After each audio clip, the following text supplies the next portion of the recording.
Hi, this is a quick story about service dog Hoppy Jr. and I many years ago.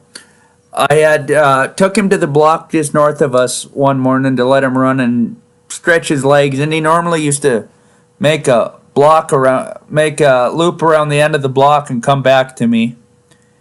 And I just sat down for a minute waiting for him to get back, and the retired Navy commander that lived in the building right north of mine here had seen him without me and didn't know what was going on, so he went and got Hoppy and came looking for me to find out, what was going on. And he happened to run into one of my neighbors, and she come down and found me and told me that some guy had Hoppy. So I started going back towards the apartment and find out what was going on, and he just said I didn't know what was happening because he wasn't with you. And that was just kind of a quick little story on how he took the initiative because he didn't see service dog Hoppy Jr. and I together. And that's a little story about that. Sorry if it's kind of short. I'm not much of a storyteller. And I'll get into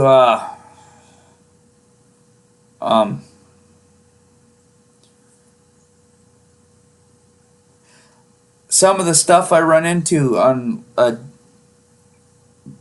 basis here and there, like when we go up to the gas station. Like service dog Hoppy Jr. and all of his gear, except for one, does not have a do not distract patch on it.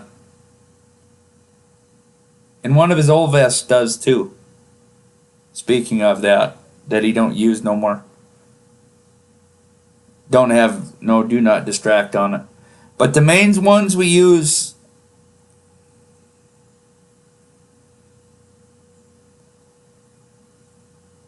the main three harnesses, the main two harnesses and the vest all have do not distract on him.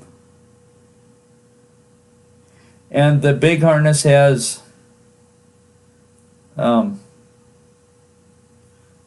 the big harness has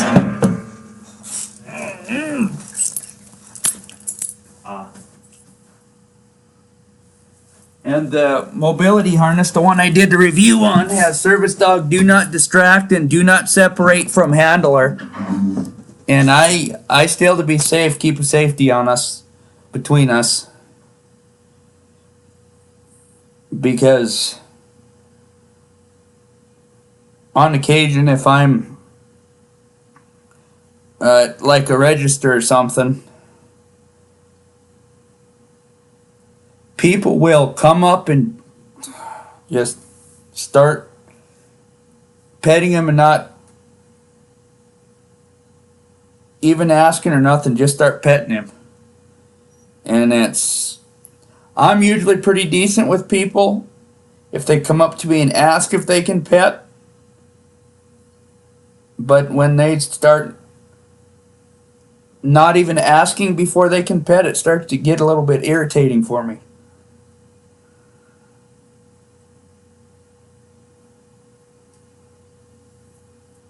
Because I'm trying to conduct business, but yet you're provoking him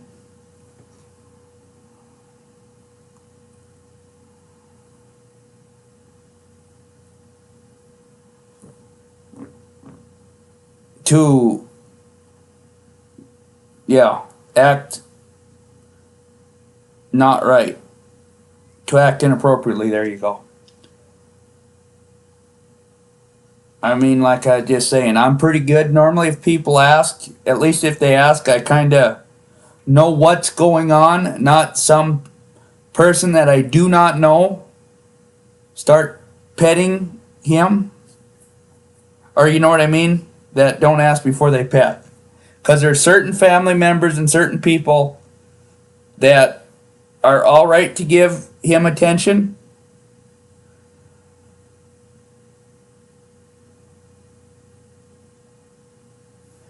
But even them, I kind of like to still kind of follow a set of guidelines where they're following a set of guidelines with you.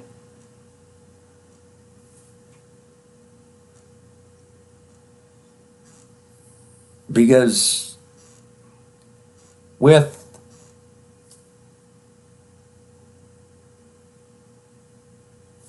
me,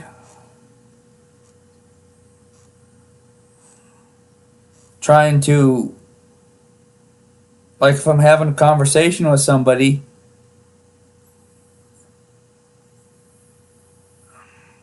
and somebody tries starting provoking him, I've had that happen where you go somewhere and they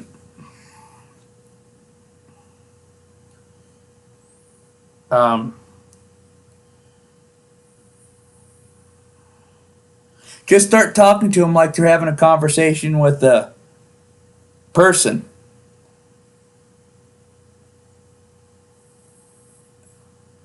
And that's not the right thing to do with a service animal, service dog. No, you leave it alone. I mean, I've on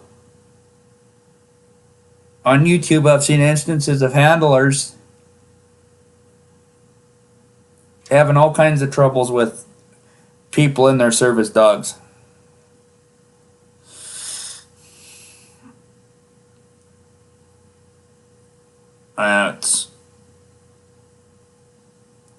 I know a friend of mine here years ago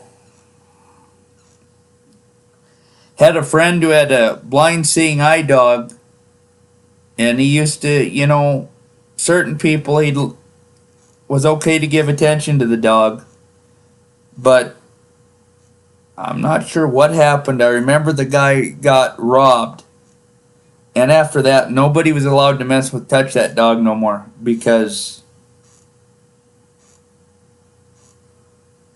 the dog had gotten I think it was a person that the dog knew was the thing, if I remember correctly. I ain't talked to this friend in many years, but I think that's what it was. A person that the dog knew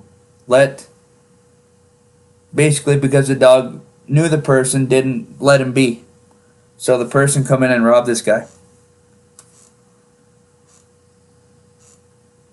I mean, like, Hoppy will alert me, like if someone's coming up on me, he'll normally start wagging his tail to let me know that there's something going on, or a dog or something, because my peripheral vision is not the best.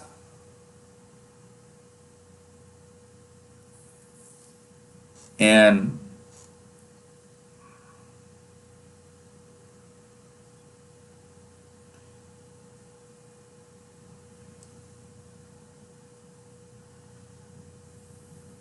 the clingy is another one that kind of, I mean, even if I okay you, even if you ask and I say okay, you give him a pat on the head, and you know what I mean? Or give him a pet and go on your way. Don't start hanging on him, because then it starts provoking. More than just, like, people who know his name keep calling his name, calling his name, calling his name. And that gets to be irritating. Even for me. Irritating.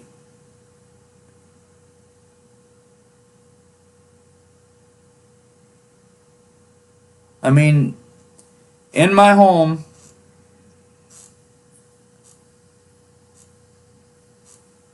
service dog Hoppy Jr., has a love seat he lays on, or he might lay on the floor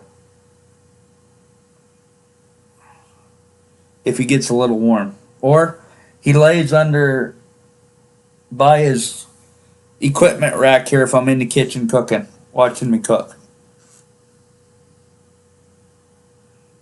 But like in my apartment here, Hoppy knows where to be, where he's out of the way, where I'm not going to get hurt trying to get by him or do anything like that.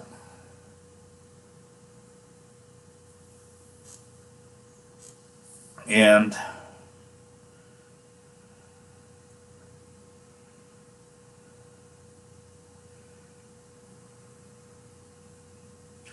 it's just unique how people see a dog, but yet they don't see signs or patches or anything else. They just see a dog. And how they can get the service dog and the handler both hurt because they're not paying attention. He's like Hoppy now. He's big enough to where if he needs to put a little tension on the line to help keep my balance good, he's big enough to do that.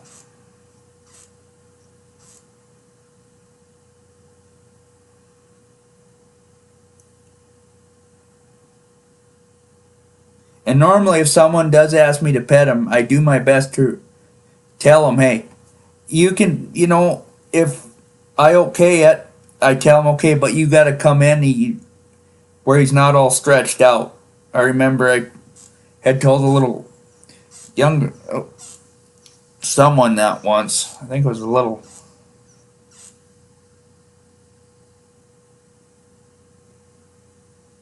girl or something. It was a girl, I remember. But yeah, that's just like I said, just sorry for getting off on a tangent about how people can't read patches and, pay attention to patches and signs and stuff here. And getting, like I said, just a little more information on Service Dog Hoppy Jr. and a little story on him there. Y'all have a good one now.